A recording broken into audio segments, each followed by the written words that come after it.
People make time for everything and everyone else in their life, but they never make time for themselves. If you go up to someone who you know and say, like, would you like to catch up for coffee? Let's do coffee. They're like, oh, I can't this week, but I can next week. How about Thursday, 7 p.m.? Perfect. I'll see you at this place. When was the last time someone is willing to take time out of their life to spend time with themselves? So if I wanted to get to know you, and we've had one dinner and we had a great conversation, we're spending time here. If I wanted to get to know you, I would have to spend time with you. We'd have to meet up for coffee, a glass of wine. If I really want to get to know you, maybe we meet up once a week. Every Friday night we go out for a glass of wine, we chat for a couple of hours. After a year, I'd get to know you really well, you get to know me really well. But it requires me spending time with you. So if you want to get to know yourself, you need to spend time with yourself. But in a way that you can inquire, right? So people say to me things like, oh, I walk my dog in the park, that's my time with myself. And I'm like, no, it's not. That's you walking the dog. People go like, oh, I go for a jog, that's my alone time. No, that's you jogging, avoiding traffic, watching where you're stepping so you don't trip and fall over. Spending time with yourself is sitting down, closing your eyes, not interacting with the outside world, and actually going inside and having that conversation. The same conversation I would have with you and say like, hey Brian, so where did you grow up? You know, you said California, do you like to surf? No? Hate the water, love the water? Tell me, right? And people don't have that conversation, and because they don't have that conversation with themselves, they don't end up knowing what they want in life. Because they don't know what they want in life, they can't focus that finite amount of energy, and then they don't live a lifestyle that brings them happiness, and most people end up being unhappy. A couple of things I would say. One is simplify your life. Everybody's so busy. Everybody's got a lot of things to do. We don't actually have a lot of things to do. Right, we like being distracted because then we don't have to think about ourselves. And we don't have priorities in life. Most people don't have clear priorities in life.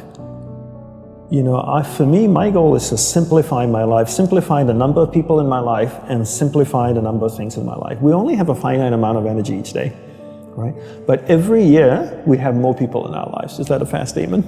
More Facebook friends, you have more people you're connected with, but your energy stays the same. So that's not a proportionate growth. If your energy is increasing every year proportionately with the number of things and people in your life, then we don't have to talk about this. But your energy level is the same. But the amount of people and things in your life are growing almost exponentially. So whereas that doesn't work.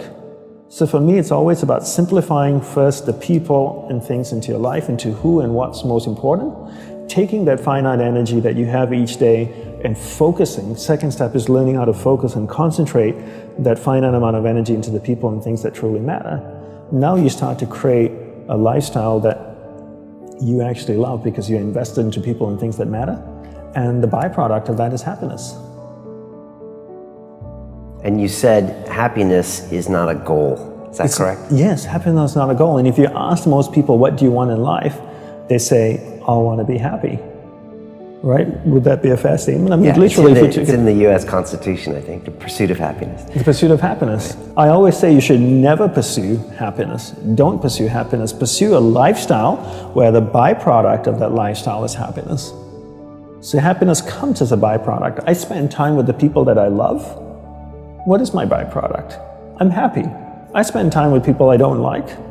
I'm not happy. So don't pursue happiness. Pursue a lifestyle that gives happiness. But in order to pursue that lifestyle, you need to be clear what you want in life. What's your purpose in life? And people don't know this because they don't spend any time with themselves. People think that the more you meditate, the better it is. So 20 minutes of meditation is not as great as 3 hours of meditation. And it's actually not how we work. For us, we believed in quality as opposed to quantity. We spent the whole day preparing to meditate. What comes before meditation? Concentration. Concentration comes before meditation. So you need to learn how to concentrate in order to meditate. And we believe that you can't meditate if you can't concentrate. So we spend the whole day focusing on concentration.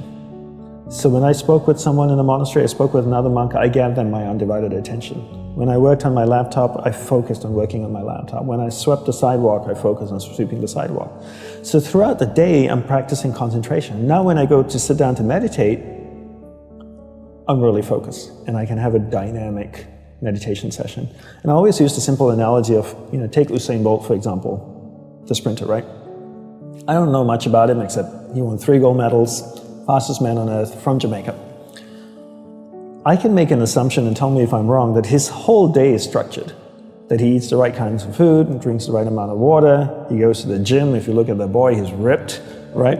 Probably works out, runs every day, I'm sure, sprints, does all kinds of things. But his whole day is preparing him for 9.57 seconds or whatever it is his world record is, not the other way around. And people come up to me all the time, Brian, and they say, Dandapani, I'm so stressed out, I've got so much happening in my life. Do you think if I meditate for 5 minutes in the morning, it'll help my whole day? I'm going like, well, what are you doing the remaining 23 hours and 55 minutes? That's what I want to know. Because if you try to meditate for 5 minutes in the morning and the rest of the day you just live a chaotic life, that's not, it's a good start, but it's not really helping you. It's like eating a carrot in the morning and then eating hamburgers and fries all day and hoping to have a healthy diet. You have to understand that your whole day, your lifestyle is what's going to support your meditation practice at the start, and then your meditation practice grows, and then it turns around and supports your lifestyle.